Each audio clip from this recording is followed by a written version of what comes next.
A body that had been told it wasn't her own. 6 years of silence, one dance that would reclaim everything that had been stolen from her. When 16-year-old Isabella, Izzy Martinez, walked onto the America's Got Talent stage, she carried with her a secret that had shaped every day of her life since she was 10 years old. Simon Cowell thought he was about to judge another young dancer's technique and artistry. He had no idea he was about to witness the most powerful act of reclamation he'd ever seen. What Izzy did for the next 4 minutes wasn't just dance, it was liberation in motion. It was the story of a girl taking back her body, her voice, her power, one movement at a time. And when Simon finally understood what he was watching, when he realized that every gesture was an act of defiance against someone who had tried to break her spirit, he couldn't speak, he could barely breathe. Because sometimes the most important performances aren't about winning competitions, they're about winning back yourself. Let me take you back to the moments before Isabella Martinez danced her way from victim to survivor in front of millions of witnesses. It was Saturday evening at the Dolby Theater in Los Angeles, and America's Got Talent was in the middle of what would become its most emotionally impactful season yet. The familiar energy buzzed through the venue, 3,400 audience members filling the red velvet seats, bright stage lights creating that magical AGT atmosphere, and the anticipation that comes with live television. Simon Cowell sat at the judges' table in his signature black t-shirt and perfectly tailored blazer, reviewing notes from the evening's previous acts. Sofia Vergara was discussing the last performance with Heidi Klum, a young magician who had impressed everyone with his innovative illusions. Howie Mandel was keeping the energy light between acts with his characteristic humor. Terry Crews worked the crowd with infectious enthusiasm, building excitement for each new performer. The evening had already delivered several memorable moments, but backstage, something profound was about to unfold that would transcend entertainment and enter the realm of healing. Isabella Martinez sat in the contestant waiting area, her hands folded tightly in her lap, her breathing carefully controlled. At 16, she had learned to make herself small, to take up as little space as possible, to be invisible when necessary. But tonight, she was about to do the opposite. Tonight, she was going to demand to be seen. Beside her sat her mother, Rosa Martinez, a woman who carried her own scars from the years when she had failed to protect her daughter. Rosa's hands trembled slightly as she watched Izzy prepare for what they both knew was more than just an audition. It was a declaration of independence, a reclaiming of everything that had been taken. "Mija," Rosa whispered, "are you sure you're ready for this?" Izzy looked at her mother, this woman who had finally found the courage to leave, who had chosen her daughter's safety over her own fear, who had spent the last 2 years helping Izzy rebuild what had been broken. "I've been ready for 6 years, Mama," Izzy replied quietly. "I just didn't know it yet." The path to this moment had been long and painful. For 6 years, from age 10 to 16, Izzy had lived in a house where her father's word was law, where children were property, where a little girl's body was not her own. The abuse had been systematic, calculated, designed to break her spirit as much as it violated her physical safety. Dance had been forbidden in that house. "Girls who dance are asking for attention they shouldn't want," her father had said. "Your body belongs to this family, not to you." But Izzy had danced anyway, in secret in her bedroom when he was at work, moving silently to music only she could hear. Dance became her escape, her resistance, her way of remembering that her body could create beauty instead of just enduring pain. The escape had come 2 years ago when Rosa finally found the strength to take her daughter and run. They'd lived in a women's shelter for 8 months, then a small apartment, slowly rebuilding their lives piece by piece. And through it all, Izzy had danced, first tentatively, then with growing confidence, finally with the fierce joy of someone who had reclaimed something precious that had been stolen. "Isabella Martinez," called Maria, one of the production assistants. "You're on in 2 minutes." Izzy stood up, smoothing down the flowing white contemporary dress that Rosa had saved for months to buy. It was simple but elegant, designed to move with her body rather than constrain it. For someone who had spent years having her clothing choices controlled and criticized, the ability to choose what to wear was still a small miracle. "Remember," Rosa said, standing to embrace her daughter carefully, "you are not performing for him anymore. You are not dancing to please anyone or to avoid punishment. You are dancing for yourself, for your healing, for your truth." Izzy nodded, feeling the truth of those words settle into her bones. "I know, Mama. This dance isn't about what was done to me. It's about what I'm choosing to do now." She had choreographed the routine herself over the past 3 months, working with a local dance instructor who donated her time to help young trauma survivors. The piece was called Reclamation, and it told the story of a spirit being broken, buried, and finally reborn stronger than before. "You're going to be beautiful out there," Rosa whispered. "Not because of how you move, but because of how brave you are." Terry Crew's voice boomed across the theater. "Ladies and gentlemen, please welcome Isabella Martinez." The curtain rose and Izzy walked onto the stage. The audience's first impression was of fragility. Even from a distance, there was something about Izzy's posture, careful, controlled, hyper-aware, that suggested someone who had learned to navigate the world with extraordinary caution. She moved with the precise economy of motion that comes from years of trying not to draw unwanted attention. Simon leaned forward slightly, his expression shifting from routine interest to something more focused. There was something in this girl's bearing that commanded attention, not the confident swagger of a typical teenage performer, but something deeper, more complex. "Good evening," Terry said warmly as Izzy reached center stage. "What's your name, sweetheart?" "Isabella Martinez, but everyone calls me Izzy," she replied, her voice clear but quiet, carrying the careful modulation of someone who had learned to speak only when spoken to. "And how old are you, Izzy?" "I'm 16 years old." "Where are you from?" "Phoenix, Arizona," Izzy said, managing a small smile. "The desert, where things grow strong even in harsh conditions." The audience appreciated the metaphor, though they didn't yet understand how literally she meant it. "So what are you going to do for us tonight?" Terry continued. Izzy's expression became more serious, more focused. "I'm going to perform a contemporary dance piece that I choreographed myself. It's called Reclamation, and it's about—" She paused, choosing her words carefully. "It's about finding your power after someone tries to convince you that you don't have any." Simon exchanged glances with the other judges. There was something in Izzy's delivery that suggested this wasn't going to be a typical dance audition. There was weight behind her words, history that hadn't been spoken but was clearly present. "All right, Izzy," Terry said, stepping back. "The stage is yours." The lights dimmed, leaving Izzy in darkness at center stage. For a moment she stood perfectly still, a small figure alone in the vast space of the Dolby Theater. Then the music began. Soft, haunting, building slowly, like dawn breaking after the longest night. Izzy began to move. The opening of her piece was subtle, constrained. Her movements were small, contained, as if she were trying to take up as little space as possible. She moved like someone who had learned to be invisible, her arms wrapped around herself protectively, her head down, her body language telling the story of someone who had been made to feel small. Simon watched with growing intensity, recognizing immediately that this wasn't just choreography. This was storytelling at its most personal level. As the music built, Izzy's movements began to change. The protective postures started to break apart, tentatively at first. Then, with growing confidence, she began to reach upward, to extend her limbs, to claim more space on the stage. It was like watching someone emerge from a shell, carefully testing whether it was safe to be fully present. The audience was completely silent, drawn in by the raw honesty of what they were witnessing. This wasn't performance in the traditional sense. This was healing, motion, transformation made visible. Sophia had stopped taking notes and was watching with complete absorption.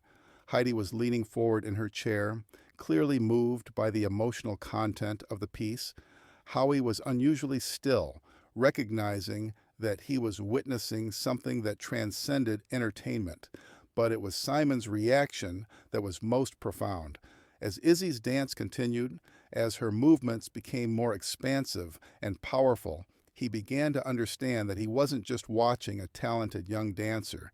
He was watching someone use art to process trauma, to reclaim agency, to transform pain into something beautiful. The middle section of Izzy's piece was the most challenging to watch. Her movements became sharp, fractured, as if she were fighting against invisible restraints. She fell to the floor, struggled to rise, was pushed down again by forces only she could see. But each time she fell, she got back up faster, stronger, more determined. The audience was holding its breath, many people reaching for tissues as they began to understand the story being told through movement. This wasn't just dance. This was the physical manifestation of survival, of the long journey from victim to survivor. As the music reached its climax, Izzy's transformation became complete. Her movements exploded across the stage with a power and freedom that seemed to fill every corner of the theater. She leaped, spun, and soared with the confidence of someone who had remembered that her body belonged to her, that her voice mattered, that her power was real.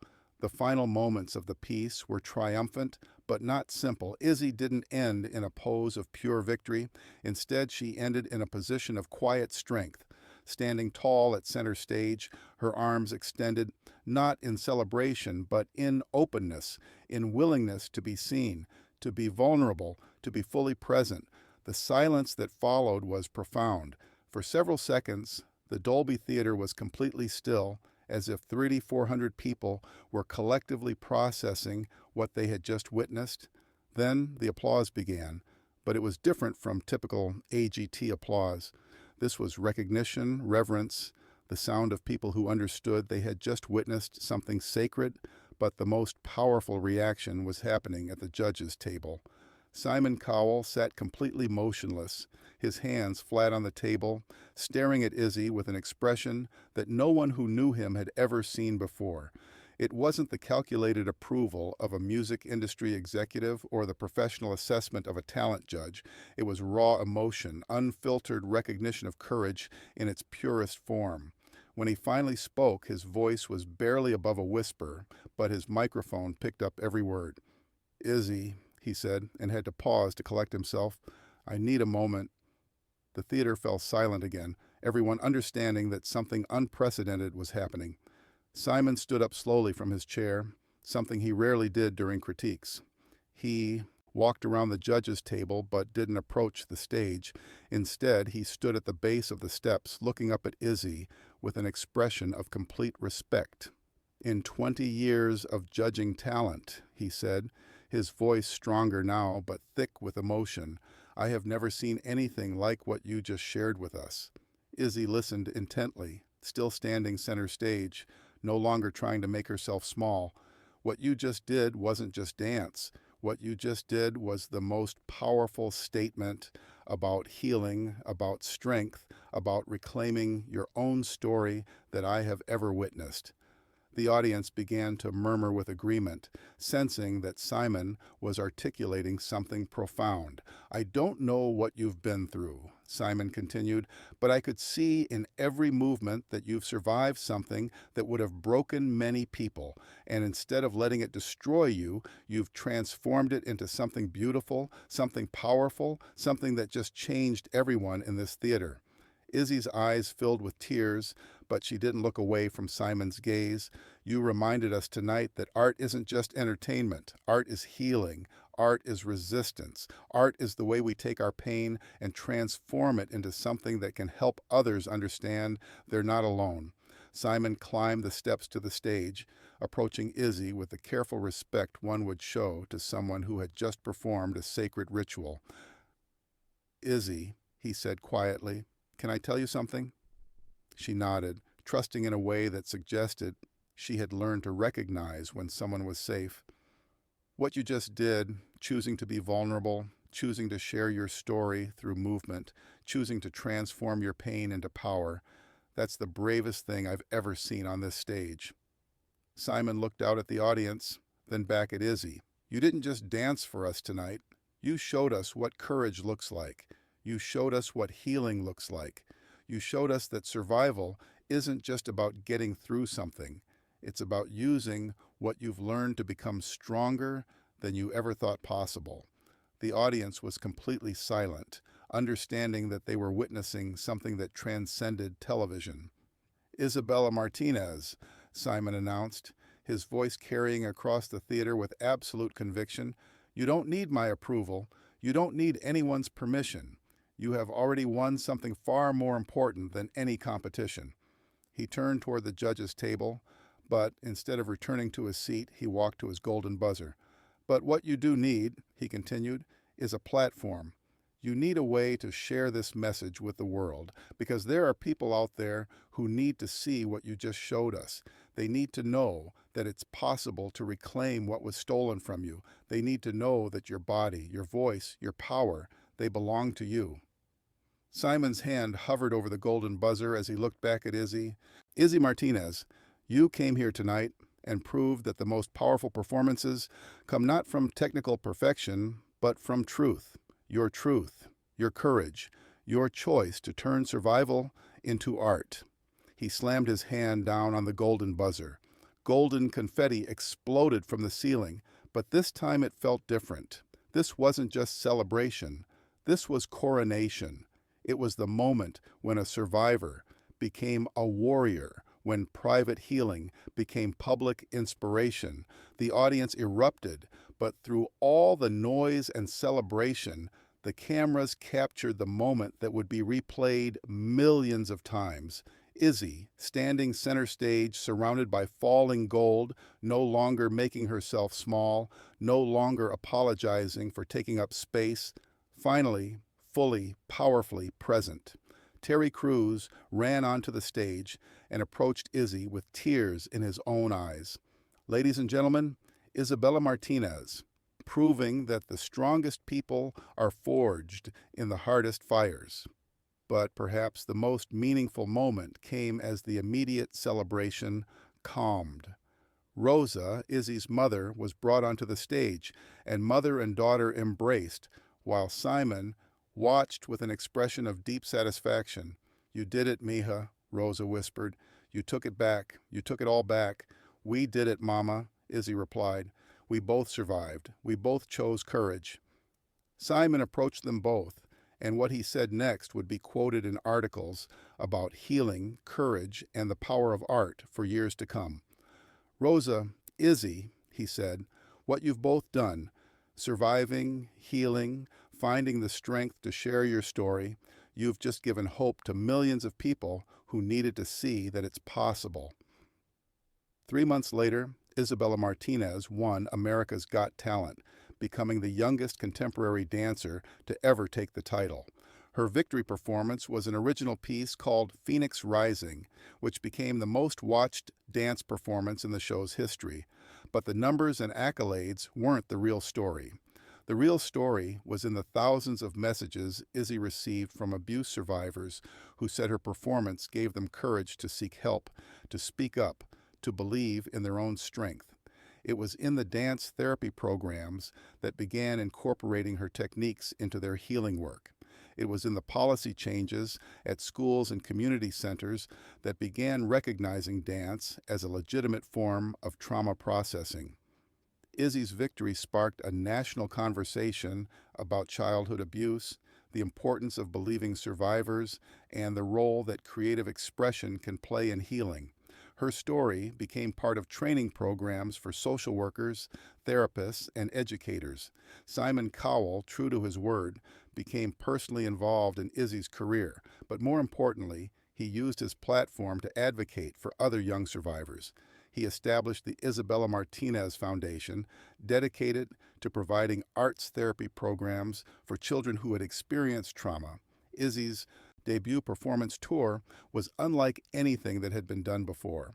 Instead of traditional concert venues, she performed at hospitals, shelters, schools, and therapeutic facilities.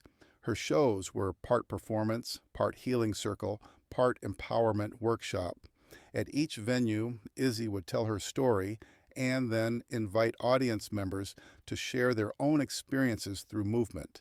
She created a safe space where people could use their bodies to express what words couldn't capture, where survivors could reclaim their physical selves in community with others who understood.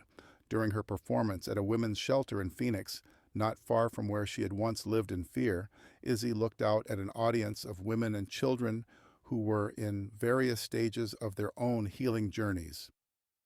2 years ago, she told them, I thought my body was something that happened to me, something that belonged to other people, something I had to endure. Tonight, I want to show you what I've learned. Your body is not what was done to you. Your body is what you choose to do now.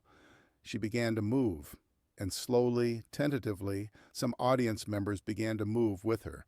By the end of the evening, the entire room was dancing, not performing, not trying to be perfect, just moving, claiming space, reclaiming themselves. The lesson Isabella Martinez taught America that night on AGT is profound. Healing is not about forgetting what happened to you. It's about transforming your relationship with your own power, your own voice, your own right to take up space in the world. Simon Cowell learned that being a judge means recognizing when someone is using performance not to seek approval, but to reclaim themselves. Sometimes the most important thing you can do is simply witness someone's courage and reflect it back to them. And Izzy proved that the most powerful art comes from the deepest truth, that survival can become strength, and that sometimes the most important dance is the one where you finally, fully choose to be seen. The golden confetti from that night has been swept away, but the golden moment it represented, when a 16-year-old girl used her body to tell the story of taking her power back, when she transformed from victim to survivor to warrior in front of millions of witnesses, that moment continues to inspire, to heal, and to prove that courage is contagious. In the end, Isabella Martinez didn't just win a talent competition, she won back herself. And in doing so, she gave permission to countless others to begin their own journeys of reclamation, their own dances of healing, their own movements toward freedom.